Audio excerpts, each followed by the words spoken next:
नमस्कार, आपके साथ में और Rohit Kumar, news for nation देख रहे हैं आप। बांकीपुर में विधानसभा चुनाव को लेकर के नामांकन के बाद तमाम जो दल हैं, उनके जो प्रत्याशी हैं, वो चुनावी रन में हैं, लोगों के बीच पहुंच रहे हैं, अपनी बात कह रहे हैं और क्यों उनको वोट मिले इसको बताने की कोशिश कर रहे हैं। तमाम जो दल हैं उनके तरफ से मीटिंग भी शुरू हो गई है, किस तरीके से साधा जाए इस पूरे विधानसभा, क्योंकि प्रतिष्ठा की बात हो गई है। ये प्रतिष्ठा है नितिन नवीन के लिए, जो कि बीजेपी के राष्ट्रीय अध्यक्ष हैं, क्योंकि ये उनकी छोड़ी हुई सीट है, जहां पिछला चुनाव वो करीब 51,000 से ज़्यादा वोटों से जीत करके गए हैं थे। दूसरी चुनौती है प्रशांत किशोर के लिए, क्योंकि पहली बार चुनाव लड़ रहे हैं। और तीसरी चुनौती है तेजस्वी यादव के लिए, जिनकी वही प्रत्याशी फिर से मैदान में है जो साल 2025 के विधानसभा चुनाव में नंबर 2 की हैसियत में चुनाव के नतीजों में आई थी। जाहिर तौर पर तमाम दल बीजेपी में प्रत्याशी का बदलना, फिर नए प्रत्याशी का आना, उसके लिए रोड शो करना, नामांकन का पूरा प्रोसेस पूरा हो जाना और उसके बाद अब चुनाव के लिए जो है खुद बीजेपी के राष्ट्रीय अध्यक्ष नितिन नवीन का पटना पहुंचना, लगातार जो है तमाम लोगों के साथ मीटिंग करना, इन तमाम चीज़ों के बाद जो है सबकी नज़रें इसी सीट पर टिकी हुई है कि आखिर बांकीपुर में होना क्या है। बांकीपुर जो है सबसे हॉट सीट के तौर पर है इस वक्त, क्योंकि 2 सीटों पे चुनाव होने हैं, मध्य प्रदेश में और यहाँ दोनों जगह बीजेपी की प्रतिष्ठा दांव पर है। लेकिन बिहार की बात करते हैं तो बिहार में बांकीपुर में क्या होने वाला है, इसको आगे समझाएंगे, समझने की कोशिश करेंगे, बताएंगे क्या चीज़ें चले। लेकिन आरजेडी के बड़े नेता नीतीश कुमार और लालू यादव के मित्र शिवानंद तिवारी ने एक लंबा चौड़ा लेख लिखा है और उस लेख के सहारे उन्होंने इस पूरे कहें कि जो पूरा चुनाव का कैंपेन है या जो चुनाव लड़ा जा रहा है उससे खुद के ही नेता तेजस्वी यादव को बाहर कर दिया है। ये हम नहीं कह रहे हैं, शिवानंद तिवारी कह रहे हैं। दरअसल शिवानंद तिवारी ने अपने आधिकारिक फेसबुक वॉल पे एक लंबा चौड़ा जो है लेख लिखा है, उसमें बहुत सारी चीज़ें हैं। मैं थोड़ा संक्षेप में बताता हूँ आपको। तो पटना के बांकीपुर विधानसभा चुनाव में जो सीट पर जो चुनाव होने हैं, वहाँ पर तमाम प्रत्याशी जो है वो मैदान में उतर चुके हैं। भाजपा के राष्ट्रीय अध्यक्ष बनने के बाद नितिन नवीन की सदस्यता से इस सीट से इस्तीफा हुआ, उसके बाद ही जो है पूरा ये चुनाव यहाँ हो रहा है। उनके पिता नवीन किशोर लगातार 3 बार इस क्षेत्र का प्रतिनिधित्व कर चुके हैं। लेकिन यहाँ पे थोड़ा सा क्लियर ये करना है कि पहले वो पटना पश्चिम सीट थी, बाद में 2008 में नवीन सिन्हा जो हैं वो बांकीपुर के विधायक बने और उनका फिर निधन हो गया, जिसके बाद फिर नितिन नवीन लगातार विधायक हैं इस सीट से। अब उसके बाद क्योंकि जैसे हम लोगों ने कई वीडियो में बताया कि ये बीजेपी का सबसे मजबूत शहरी गढ़ माना जाता है, मतलब यहाँ तक प्रशांत किशोर कह चुके हैं इसके बारे में कि यहाँ पर किसी मतलब कुत्ता बिलाई को भी बीजेपी उतार दे तो उसको यही भ्रम है कि वो चुनाव जीत जाता है। और ये बात इसमें भी उन्होंने कहने की कोशिश की है। लेकिन अब यहाँ से शिवानंद तिवारी ने जो कहें कि जो आकलन किया है इन चुनावों को लेकर के, जो कहने की कोशिश की है, जो समझ पा रहे हैं ग्राउंड पे, उसके हिसाब से उन्हें लगता है कि इस चुनाव में जो है प्रशांत किशोर जो है वो थोड़े भारी पड़े। अब कैसे, देखिए तमाम चीज़ें हैं, तमाम कार्यकर्ता है, विपक्ष पर पड़ना स्वाभाविक है। राजनीति केवल संगठन का ही नहीं बल्कि मनोविज्ञान का भी खेल है, ये कह रहे हैं। क्योंकि उनके जो आरजेडी के प्रत्याशी वो अकेले घूम रही हैं, इसलिए ये बात यहाँ पे कोट की है। दूसरे स्टेज पे आते हैं तो यहाँ पे वो कह रहे हैं कि बीजेपी ने जिस तरीके से चयन प्रक्रिया में जल्दबाजी की, पहले अभिषेक बंटी को मौका दिया, उसके बाद जो है नीरज सिन्हा को उतारा, तो इनसे कन्फ्यूजन की स्थिति जो है वो पैदा हुई। और उसमें कहते हैं कि उनको सुनने के बाद भाजपा पर आश्चर्य होता है। कहा जाता है कि सबसे ज़्यादा प्रबुद्ध मतदाता इस विधानसभा क्षेत्र में रहते हैं, क्योंकि शहरी सीट है। ऐसे क्षेत्र में ऐसे उम्मीदवार का चयन तो उन प्रबुद्ध मतदाताओं का अपमान है। इतनी महत्वपूर्ण सीट पर इस प्रकार की स्थिति भाजपा जैसी संगठित पार्टी से जो है अपेक्षित नहीं थी। अब इसके बाद प्रशांत किशोर के बारे में वो कहते हैं कि इसके विपरीत प्रशांत किशोर की सबसे बड़ी ताकत उनकी राजनीतिक रणनीति और चुनावी प्रबंधन का लंबा अनुभव है। उन्होंने कई राज्यों में चुनावी रणनीतिकार के रूप में सफल अभियान चलाए, इसलिए यह मानना कठिन है कि उन्होंने बिना गहन अध्ययन के ठोस राजनीतिक गणना के बांकीपुर जैसी सीट से स्वयं लड़ने का निर्णय लिया होगा। यह निश्चित रूप से एक बड़ा जोखिम है, क्योंकि अब तक भाजपा यहाँ 50% से अधिक मत प्राप्त करती रही है, जो कुल वोट कास्ट होता है। लेकिन बड़े राजनीतिक परिवर्तन अक्सर ऐसे ही जोखिमों से शुरू होते हैं। यहाँ पे वो प्रशांत किशोर को थोड़ा भारी बताते हैं। अब उसके बाद की अंतिम लाइन पर हम आपको दिखाएंगे और आप पूरी तस्वीर को समझने की समझ जाएंगे। ऐसा प्रतीत होता है कि भाजपा इन चुनावों को लेकर बहुत लेकर कुछ अधिक आत्मविश्वास में है। यह मान लेना कि केवल सामाजिक समीकरणों के आधार पर सीट आसानी से जीत ली जाएगी शायद गलत साबित हो सकता है। यह सही है कि यहाँ कायस्थ मतदाताओं का प्रभाव है, लेकिन सिर्फ कायस्थी मतदाता भाजपा को चुनाव जीत दिलवाते हैं ऐसा भी नहीं है। इस क्षेत्र में बड़ी संख्या में ऐसे भी रहते हैं जिन्हें आज भी बुनियादी नागरिक सुविधाएं प्राप्त रूप से उपलब्ध नहीं हैं। प्रशांत किशोर ने इन चुनाव को केवल भाजपा के उम्मीदवार के विरुद्ध नहीं बल्कि पूरे राज्य सरकार के विरुद्ध जनमत संग्रह के रूप में प्रस्तुत करने की कोशिश की है। वो लगातार कह रहे हैं कि उनका मुकाबला किसी प्रत्याशी से नहीं बल्कि सरकार से है। इस रणनीति किसी ने चुनाव को स्थानीय मुकाबले से ऊपर उठा करके व्यापक राजनीतिक विमर्श का विषय बना दिया है। शिवानंद तिवारी आगे कहते हैं कि यदि प्रशांत किशोर यह चुनाव जीतते हैं तो उनके राजनीतिक प्रभाव केवल बांकीपुर तक सीमित नहीं रहेंगे। आगामी विधानसभा चुनाव में विपक्ष की धुरी बदल सकती है और प्रशांत किशोर एक प्रमुख विकल्प के रूप में उभर सकते हैं। इस आकलन का आधार किसी प्रकार का सर्वेक्षण नहीं बल्कि एक पुराने राजनीतिक कार्यकर्ता की समझ पर आधारित है और शिवानंद तिवारी ने इस पूरे पोस्ट को लिखा है। तो कहने की कोशिश उसमें वो शिवानंद तिवारी ये कर रहे हैं कि प्रशांत किशोर अगर इस सीट पर चुनाव मैदान में उतरे हैं तो ऐसे हल्के में नहीं उतरे होंगे, मतलब होमवर्क किया होगा तब आए हैं।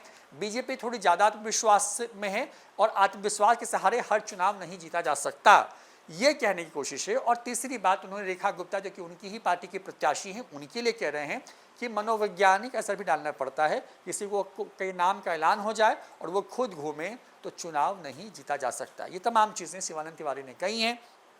देवांशु को जोड़ते हैं इस चर्चा में, जो बताएंगे कि भाई शिवानंद तिवारी का अनुभव बहुत लंबा है, मतलब कि नीतीश के भी खास रहे हैं, लालू के भी खास रहे हैं देवांशु, और उन्होंने जो बातें कही हैं इसमें उसमें अलग अलग पॉइंट से बहुत सारी चीज़ों को कहने की कोशिश की है। तो क्या जो शिवानंद तिवारी कहने की कोशिश कर रहे हैं फिलहाल यही मान लिया जाए कि अभी के हिसाब से जैसा वो कह रहे हैं कि प्रशांत किशोर बहुत मतलब एज लेके आगे बढ़ रहे हैं, क्या सच में ऐसा दिख रहा है बांकीपुर में?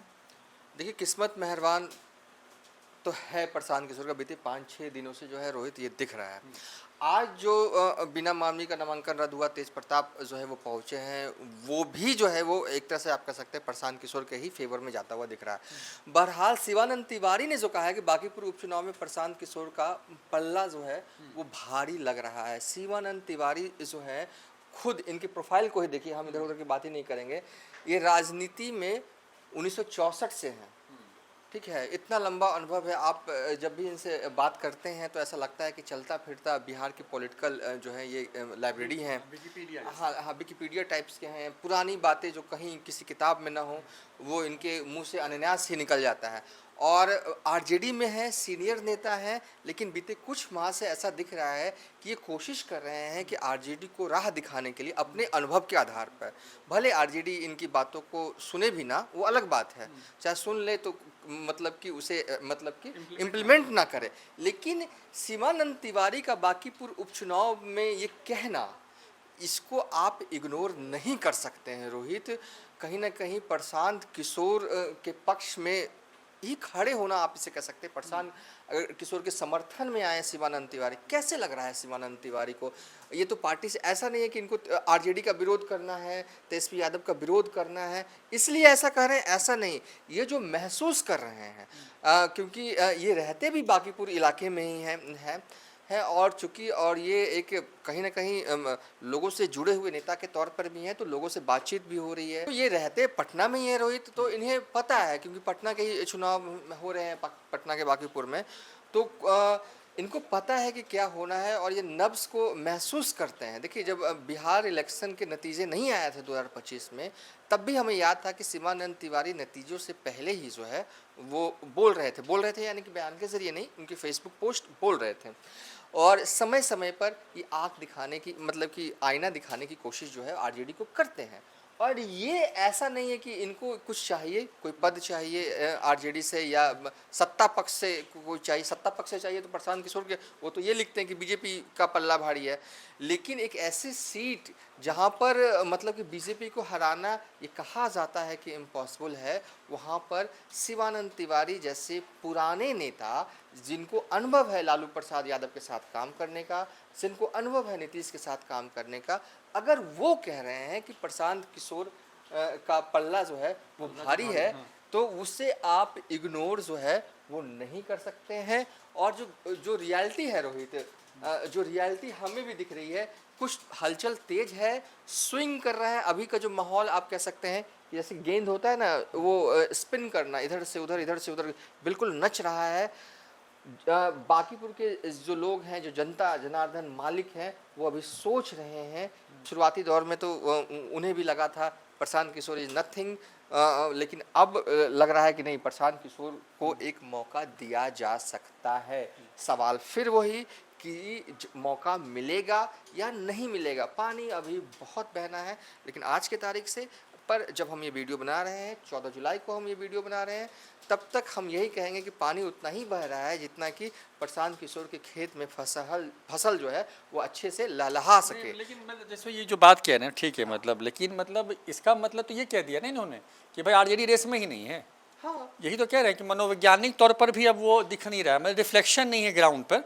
मतलब मुकाबला प्रशांत किशोर वर्सेस बीजेपी है, मतलब ये कहना चाह रहा हूँ। उसमें ये प्रशांत किशोर को कह रहे हैं कि उनका पलड़ा अभी के हिसाब से भारी लग रहा है। बिल्कुल यही कह रहे हैं कि अगर नंबर 2 की रेस में अगर आ गए हैं प्रशांत किशोर, तो पूरा एम बाई टूटने जा रहा है। देखिए बांकीपुर में आरजेडी के पास क्या है, कुछ नहीं है, बस एम बाई है, प्लस कुछ कुछ वोट कहीं से आ जाए, 100 150 500, मतलब कि अलग अदर्स कास्ट का तो अलग बात है। तो एम बाई दरक सकता है, और इस शिवानंद तिवारी ने ये महसूस कर लिया है अभी के आबो हवा के हिसाब से, और ये बड़ी बात है। और जो जानकारी हम अब तक सूचना एक और दे दें इस वीडियो में, कि जो जानकारी हमारे पास है रोहित, तेजस्वी यादव 26 तारीख को पटना आ रहे हैं। बीच में बाद में कोई प्लान कुछ आ जाए, आफत या कुछ ये कुछ तो आ जाए, पहले 26 तारीख को पटना आ रहे हैं। 28 तारीख को आखिरी प्रचार होगा। 3 दिन में क्या कर लेंगे? अब तो मतलब कि हमें तो फोन पर तो है ना मीटिंग वो हो रही है, युवा प्रकोष्ठ की। सभी युवाओं को कह दिया है कि बिहार छोड़ के मत नहीं जाना है, कैंप करना है बांकीपुर में। फोन पे तो कर ही नहीं चुनाव बिल्कुल प्रचार। बिल्कुल फोन पे ही, मतलब कि लगता है कि बांकीपुर की जनता ना work from home he voting भी हो जाएगा, जाने की भी जरूरत नहीं है बूथ पे। मतलब क्या कहें, अभी नहीं कहे, एकदम गजब। 26 तारीख को आएंगे, और देखिए शिवानंद तिवारी जैसे नेता कह रहे हैं, तो उनको ये लग रहा होगा कि ऐसा ही कह रहे हैं। ऐसा ही नहीं कह रहे हैं, इनकी बातों को इतना नज़रअंदाज नहीं किया जा सकता है। आरजेडी की वजह से प्रशांत किशोर अप आ रहे हैं, अपसाइड आ रहे हैं। मतलब कि प्रशांत किशोर ने कुछ नहीं कर दिया, आरजेडी कुछ नहीं कर रही है जिसका फायदा मिलेगा। प्रशांत किशोर आरजेडी का पूरा वोट काट रहे हैं। अभी के हिसाब से ऐसा लग रहा है कि जो एमवाई है वो सोचने पर मजबूर है। 2 इंसिडेंट हो चुके हैं, एक तो बंटी यादव वाला, वो आपको मतलब कि नुकसान पहुंचाने जा रहा है। और रोहित, और दूसरा जो मुसलमान जो सोच रहे हैं, पूरा आप सब्जी बाग घूम जाइए ना, मतलब कि मेरी बातों का किसी को विश्वास नहीं हो, आप चले जाइए सब्जी बाग, आपको दिख जाएगा वहाँ पर है प्रशांत किशोर। उसका शरीर नहीं होंगे, लेकिन वहाँ दिख जाएगा। आपको किसी से बात करने की जरूरत नहीं, नो पब्लिक ओपिनियन, आप सिर्फ घूम जाइए ना। आप गलियों में घूम जाइए, जो गली पसंद आए सब्जी बाग की घूम जाइए, आपको महसूस हो जाएगा कि सब्जी बाग इलाके, जो कि बांकीपुर में सबसे ज़्यादा मुसलमान कहीं रहता है, तो वो सब्जी बाग में है। और प्रशांत किशोर की वहाँ हैं, शरीर नहीं है, लेकिन उनकी आवाज़, उनकी बातें, और उनका बैनर, उनका पोस्टर, सबसे ज़्यादा वो उस इलाके में घूम भी रहे हैं। 4 दफ़ा घूम चुके हैं। और एक दफ़ा रेखा गुप्ता कोरम पूरा करने के लिए एक नेता के घर पे गई थी। कितने लोग थे रेखा गुप्ता के साथ, वो भी पोस्ट वही तो फोटो हमने देखा। मनोवैज्ञानिक तौर पे भी नहीं दिख रहा है कि वो मतलब चुनाव में आरजेडी है, मतलब कि नेता ही नहीं है साथ में उनके। अब क्या कहें, क्या चल रहा है आरजेडी में? अब मतलब कि सब कुछ लुटने का इंतजार कर रहे हैं। क्या कर रहे हैं तेजस्वी यादव? क्या ज़रूरत थी? अरे घूमने के लिए तो 12 महीना कभी भी चल जा सकते थे, कोई ऐसा तो इमरजेंसी तो था नहीं, उनको आ जाना चाहिए। अब क्या कहें, अब देखिए, अब हमें तो लगता है 26 तारीख कहा जा रहा है। अब उन्हें घूमने तो बिहार चुनाव हारने के बाद भी चले गए थे। एक दूसरे साइड अमित शाह हैं, वो देश से बाहर ही नहीं गए 2006 के बाद, वो घूमते ही इंडिया में घूमते। अभी कुछ ज़रूरत नहीं ना था, आप बाद में चले जाते, 4 तारीख के बाद, जीत के बाद जाते। कौन मना कर रहा है? अच्छा भी लगता।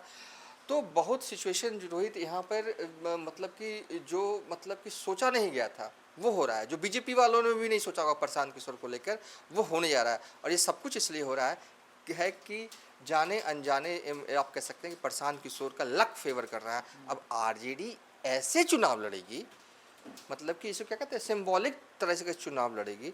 ये मतलब कि किसी ने नहीं सोचा था, आरजेडी ऐसे चुनाव लड़ती भी नहीं है, लेकिन लड़ रही है। आप रेखा गुप्ता के साथ अब कहेंगे कि पार्टी कहाँ है, तो दिखा देंगे 4 नेता, देखिए पार्टी के साथ। वो 4 नेता से हो जाता है क्या? पार्टी कितना दमखम लगा रही है रेखा गुप्ता के लिए? कुछ नहीं। एक होता है ना फॉर्मल तरीके से काम। अभी तक जब हम ये वीडियो बना रहे हैं, अब 15 जुलाई के बाद जाग जाए तो, या 15 जुलाई को तब हम फिर से वीडियो बना लेंगे, कह देंगे आपको कि आरजेडी सक्रिय हो गई। लेकिन 14 तारीख को जब हम वीडियो बना रहे हैं, ये जो कह रहे हैं ना शिवानंद तिवारी, पल्ला भारी हम नहीं कहेंगे कि बीजेपी पल्ला भारी का मतलब हो गया कि हाँ, इन्होंने ये नहीं लिखा कि आरजेडी से पल्ला भारी हो गया।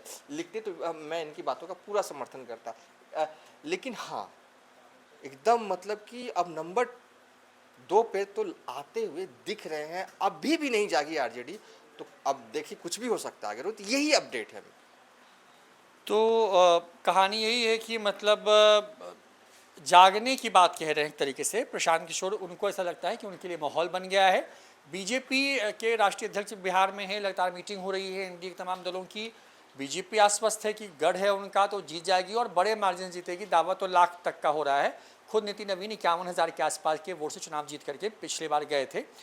बड़ी बात यह है कि जो नंबर 2 पर पार्टी थी वो अब सीन से बाहर दिख रही है। उनके ही नेता कह रहे हैं, शिवानंद तिवारी जो हैं पार्टी में, अगर उनका प्रोफाइल देखें तो वाइस प्रेसिडेंट के तौर पर जो हैं वो आरजेडी के हैं अभी, वो कह रहे हैं। और वही एक दूसरे दल के नेता प्रशांत किशोर के बारे में कह रहे हैं कि वो जो हैं रेस में आ गए हैं, क्योंकि जो तमाम चीज़ें हुई, अभिषेक बंटी वाला जो सीन हुआ, उसके बाद जो दोबारा प्रत्याशी बदला गया, तमाम चीज़ों के बाद से ऐसा लग रहा है। लेकिन अब ये ग्राउंड पे कितना है और कितना ये जो है वोटिंग होगा उसमें टर्नआउट में दिखता है, ये तमाम चीज़ें आगे आपको हम बताएंगे धीरे धीरे करके। लेकिन फिलहाल यही है कि प्रशांत किशोर को लेकर के बड़ी बात कही है शिवानंद तिवारी ने, उनकी बढ़त बता रहे हैं वो। दूसरी तरफ आरजेडी को लेकर के उनको आगाह करने की कोशिश कर रहे हैं कि इस तरीके से तो कोई भी चुनाव नहीं जीता जा सकता। फिलहाल इतना ही। आप देखते रहिए न्यूज़4 नेशन। नमस्कार।